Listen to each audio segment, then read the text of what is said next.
عزیزان گرامی، آج ہم نے سورہ مومنون، سورہ نور اور سورہ فرقان کا کچھ حصہ تلاوت کیا ہے۔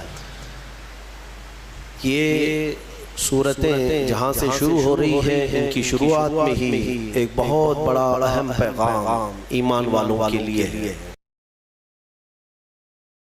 اللہ تبارک و تعالیٰ نے قرآن پاک میں کامیابی کسے کہتے ہیں اور کامیاب کون ہے، ان کی پوری فہرست بیان فرماتی۔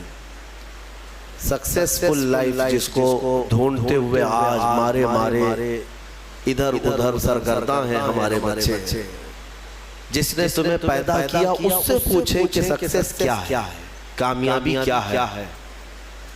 اکثر لوگ یہ سمجھتے ہیں کہ ایک بہت بڑا گھر بنا لینا یہ کامیابی ہے، یا اپنی زندگی میں بڑی جائیدادیں بنا لینا یہ بڑی کامیابی ہے، یا ایک بہت بڑی نوکری مل جائے، یا اچھی بیوی مل جائے، یہی کامیابی ہے۔ کامیابی کا جو مدار ہے یا جو کامیابی کا معیار ہے، لوگوں نے اپنے اپنے خیالات سے بنا رکھا ہے۔ حقیقت میں کامیابی وہ ہے جسے خود مولا فرمائے، جس نے ہمیں پیدا کیا وہ بتا دے کہ کامیابی کیا ہے۔ تو ہم نے جو پارہ آج تلاوت کرنا شروع کیا، 18واں پارہ، اس کے شروع میں ہی یہ لفظ آتا ہے، قد افلح المؤمنون، بے شک تحقیق کے ایمان والے کامیاب ہو گئے۔ یہاں یہ نہیں فرما رہا ہے رب تعالیٰ کہ کامیاب ہوں گے، بلکہ فرمایا کامیاب ہو چکے، جو ایمان لائے وہ کامیاب ہو چکے۔ کبھی کبھار ایسا ہوتا ہے کہ تمہارے پاس بہت بڑی دولت ہے لیکن تمہیں خود ہی اندازہ نہیں اس چیز کا۔ تم ایک کامیاب قوم، ایمان والوں، ہاں جو بظاہر تکلیفیں نظر آتی ہیں وہ کامیابی کے لیے مانے نہیں ہیں۔ ایسا نہیں ہے کہ اگر تمہارے کپڑے پیوند لگے ہوں تو تم کامیاب آدمی نہیں ہو، اگر تمہارا گھر جھوپڑی میں ہے تو تم کامیاب نہیں ہو، ایسا نہیں ہے۔ میں آپ سے آج ایک سوال کرتا ہوں، اس دنیا نے آج ترقی کے نام پر سائنس اور ٹیکنالوجی کو اتنا فروغ دے دیا ہے کہ نہ جانے ہمارے وہم و گمان میں بھی نہیں تھی وہ چیزیں وجود میں آ چکی ہیں۔ آپ دیکھ رہے ہیں ایک جگہ سے بیٹھ کر دوسری جگہ بات چیت کرنا اور ایک دوسرے کو دیکھ لینا اتنا آسان ہے کہ ہم اپنے پڑوس والے کو بھی نہیں دیکھ پائیں۔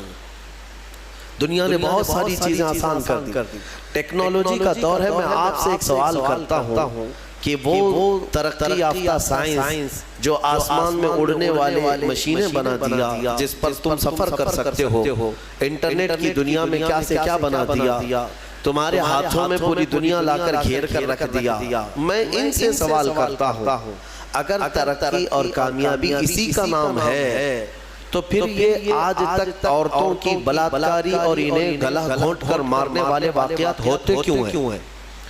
جب انسان کی بہت ترقی ہو چکی ہو تو یہ عورتیں ماری کیوں جاتی ہیں، گھروں میں چوریاں کیوں ہوتی ہیں، ایک دوسرے کے قتل اب بھی کیوں ہوتے ہیں، یہ ڈکیت کیوں ہوتے ہیں، یہ ڈاکہ زنی، لوگوں کو لوٹنا، دھوکہ دینا، یہ کیوں ہو رہا ہے؟ آج بھی ہے یا نہیں ہے؟ زمانے جہالت میں جو ہو رہا تھا وہ سب کچھ ہے آج۔ ایک دوسرے کو قتل کرنا، مارنا، مال لوٹنا، عورتوں کی عزت لوٹنا، نہ جانے کتنی عورتیں سال میں عصمت دری کی شکار ہوتی ہیں، تمہیں اندازہ ہے؟ ہزاروں کی تعداد میں روز عورتیں عزت دے بیٹھتی ہیں درندوں کے ہاتھ میں۔ تو میں پوچھتا ہوں اس ترقی یافتہ زمانے میں اگر کامیابی کا معیار یہی ہے جو آج آپ سمجھ رہے ہیں تو پھر یہ ساری چیزیں ختم کیوں نہیں ہوئی؟ آج بھی سونوگرافی کے ذریعے سے معلوم کر کے، رشوت دے کر کے ڈاکٹروں سے اگر پیٹ میں بچی ہو تو اسے پیٹ میں ہی مار دیا جاتا ہے۔ کیا یہ واقعات نہیں ہو رہے ہیں؟ آج بھی موجود ہیں یہ واقعات، آج بھی سب چیزیں موجود ہیں۔ اب میں آپ کے سامنے ایک بات یہ پوچھتا ہوں کہ اگر یہ تمام چیزیں آج بھی برقرار ہیں تو اس کا مطلب ہے کہ سائنس اور ٹیکنالوجی نے صرف میٹل پر ترقی کیا ہے، انسان پر نہیں۔ انسان پر جو ترقی ہوگی وہ اس کی روح پر ترقی ہو جائے، اور یہ انسان کی ترقی کہیں ہوتی ہے تو گنبد خضرا کی چھاؤں میں ہوتی ہے۔ ہاں جہاں پر زندہ دفن کرنے والے لوگ اپنی بیٹیوں کو پھر میرے مصطفیٰ کے قدموں میں آتے ہیں تو وہی عورتوں کی عزت کے محافظ بن جاتے ہیں، جو کبھی کسی وقت شراب اور نشے اور قمار، جوا، یہ تمام چیزوں میں ملوث رہتے، لیکن میرے مصطفیٰ کریم صلی اللہ تعالیٰ علیہ وسلم کے قدموں میں اور ان کی صحبت میں آنے کے بعد، جس کو شاعر نے کیا خوب انداز میں عکاسی کی ہے، ترجمانی کی ہے، ایک عرب نے آدمی کا بول بالا کر دیا، خاک کے ذروں کو ہمدوش سریا کر دیا، خود نہ تھے جو راہ پہ اوروں کے ہاتھی بن گئے، کیا نظر تھی جس نے مردوں کو مسیحا کر دیا۔ یہ ہے اصل ترقی۔ اب میں آپ کے سامنے عرض کرتا ہوں، میرا رب فرماتا ہے قد افلح المؤمنون، بے شک ایمان والے کامیاب ہو گئے، لیکن کون سے ایمان والے؟ اگر آپ سوال کریں کہ بھائی ہم بھی تو ایمان والے ہیں، ہم سب ایمان والے ہیں، ہماری کامیابی کی اللہ سند دے رہا ہے، تو کیا ہم لوگ سب کامیابوں میں سے ہیں؟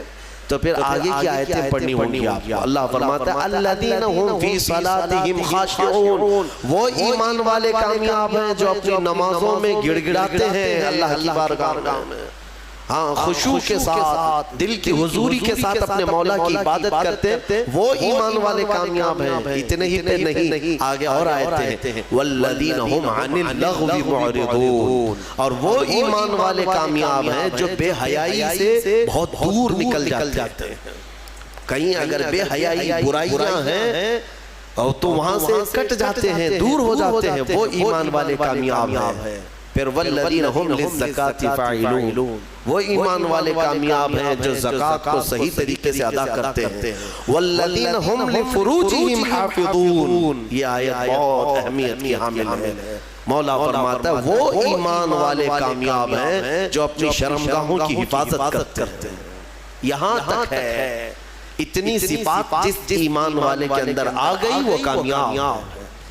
چار چیزیں یہاں پر بیان ہوئی، ایمان ہے، نماز ہے، بے حیائیوں سے رکنا، زکوٰۃ کا دینا، اور پھر شرمگاہوں کا حفاظت کرنا۔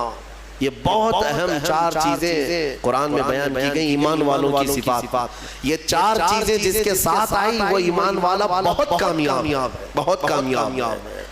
اللہ تعالی ہمیں ان تمام چیزوں پر عمل کی توفیق عطا فرمائے۔ والذین ہم لفروجہم حافظون میں مفسرین فرماتے ہیں وہ لوگ جو اپنی شرمگاہوں کی حفاظت کرتے ہیں۔ دنیا میں انسان اس کے پاس دو شہوتیں ہیں، شہوت کہتے ہیں برائی کرنے کی خواہش، ایک زبان کی شہوت ہے اور ایک شرمگاہ کی شہوت ہے۔ یہ دونوں چیزیں انسان کو حرام کاریوں میں مبتلا کر دیتی ہیں۔ زبان کی شہوت کیا ہے؟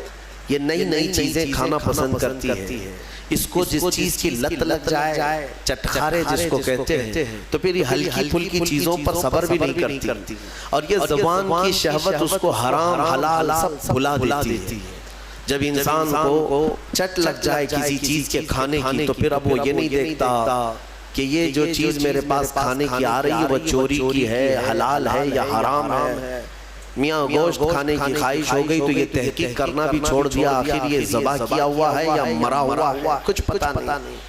میں نے اس سے قبل بھی کئی مرتبہ اعلاناً یہ کہا ہے، ممبئی کی سرزمین پر ایک ہوٹل والے پیزا بیچ رہے ہیں، اور جو نان ویج پیزا ہے مسلم ہوٹل ہے، کھانے والے لے بھی جا رہے ہیں، پیزا کا شوق ہے، بعد میں پتہ چلا کہ ہوٹل کا مالک خنزیر کا گوشت بیچتا ہے، اس پیزے میں پورک بیچا جاتا ہے۔ باضابطہ اس سے کسی نے فون کر کے پوچھا بھی کہ صاحب آپ تو مسلمان ہیں، آپ یہ سور کا گوشت کیسے بیچ رہے ہیں اس پیزا میں؟ اس نے کہا جسے کھانا ہے وہ کھائے، میں جو نہیں کھانے والے ان کو نہیں بیچ رہا ہوں، ہمارے پاس کھانے والے بہت سارے آتے ہیں ان کے لیے میں بیچ رہا ہوں۔ نعوذ باللہ من ذالک، یہ زبان کی شہوت ہے۔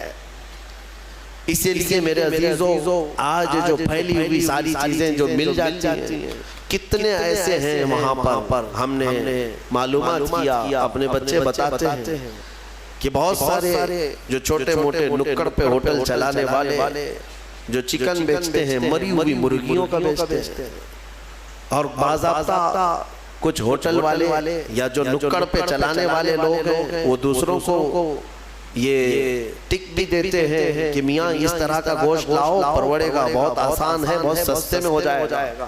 مری ہوئی مرغی 20 روپے کلو مل جاتی ہے، 20 روپے کلو مل جاتی ہے۔ جو چکن بیچتے ہیں دکانوں والے وہ خود بھی بتاتے ہیں ہمارے پاس باضابطہ یہ پوچھنے کے لیے آتے ہیں مری ہوئی کچھ ہیں تمہارے پاس۔ میرے عزیزو یہ تمام چیزیں ایسی ہیں کہ ہم احتیاط کریں، اور زبان کی شہوت ان سب حرام چیزوں میں لگا دیتی ہے۔ دوسری شہوت ہے شرمگاہ کی، یہ نہایت ہی خطرناک ہے جو زنا تک لے جاتی ہے، اور یہ شرمگاہ کی شہوت انسان کو تباہ و برباد کرتی ہے۔ حدیث رسول ہے میرے آقا صلی اللہ علیہ وسلم نے فرمایا جو زنا کرتا ہے اس وقت اس کا ایمان اٹھا لیا جاتا ہے۔ ایمان کے ساتھ کوئی زنا کر ہی نہیں سکتا، ایمان کی حالت میں کوئی زنا میں مبتلا ہو ہی نہیں سکتا۔ جس وقت وہ زنا میں مبتلا ہو اس کا ایمان اٹھا لیا جاتا ہے۔ یہ اسلام میں سب سے سنگین جرم ہے، سب سے بھیانک گناہ ہے، بلکہ بعض حدیثوں میں ہے کہ جب کوئی اجنبی مرد اور اجنبی عورت جن کا کوئی اسلامی تعلق نہیں ہے، رشتہ نہیں ہے، وہ جب تنہا ہوتے ہیں اور خواہشات نفسانیہ ان کی ابھر آتی ہیں، شہوت باہر آتی ہے، تو اللہ کا عرش بھی ہلنے لگ جاتا ہے۔ اتنا بڑا بھیانک گناہ ہے۔ اللہ تبارک و تعالی سخت ترین عذاب ان لوگوں کو دے گا جو زنا میں مبتلا ہے۔ بلکہ ایک روایت یہ ملتی ہے قیامت کے دن وہ لوگ آئیں گے جو زنا میں مبتلا تھے اور انہیں ننگا لایا جائے گا، اور ان کی شرمگاہوں پر لوہے کے سلاخوں سے فرشتے آگ تپا کر کے داغ رہے ہوں گے۔ ان کی شرمگاہوں وہ عورتیں ہوں یا مرد ہوں، ان کو تپایا جا رہا ہوگا، اور اس کی بدبو اس قدر سخت ہوگی کہ پورے اہل محشر ان سے پریشان ہو چکے۔ ان کے شرمگاہوں سے بدبو بہت تیز نکلے گی۔ یہ وہ لوگ ہوں گے جن کو بھرے محشر میں بتایا جائے گا کہ یہ لوگ اپنی شرمگاہوں کی حفاظت نہیں کرتے تھے، یہ زنا جیسے گناہ میں مبتلا تھے۔ میرے عزیزو، قرآن کیا کہتا ہے؟ وَلَا تَقْرَبُوا الزِّنَا، تم زنا تو دور کی بات ہے اس سے قریب تک بھی مت جاؤ، قریب تک بھی مت جاؤ۔ قریب جانے کا مطلب کیا ہے؟ آنکھوں سے، اور اس کے بعد زبان سے۔ انسان یہاں سے قریب ہوتا ہے، ایک اجنبی مرد کسی کو دیکھتا ہے عورت کو، یہاں سے شروعات ہوتی ہے، پھر بات چیت کرتا ہے، یہ ڈبل شروعات ہے، اور اسی سے میرے مولا نے قرآن میں روکا۔ تم اگر ابتدا میں ہی اگر رک گئے تو بڑے بھیانک جرم سے بچ جاؤ گے۔ اور زنا کرنے والے پر 15 عذاب ہیں، 15 عذاب، 5 دنیا میں دیے جائیں گے، 5 قبر میں، اور 5 قیامت کے دن۔ 5 جو دنیا میں دیے جائیں گے وہی سخت ہیں کہ اس کے چہرے کا نور ختم کر دیا جائے گا، اس کا رزق ہٹا دیا جائے گا، اس کی اولاد سے صالح اولاد ختم کر دی جائے گی، نسل خراب ہو جائے گی۔ زنا کے جو 5 عذاب ہیں دنیا میں وہی سخت ہیں، چہرہ بگڑ جائے گا، بارونق نہیں ہوگا چہرہ، بے رونق ہو جائے گا، رزق میں کٹوتی، بے برکتی آ جائے۔ ان تمام چیزوں سے مومنین اپنے آپ کو بچائے رکھیں۔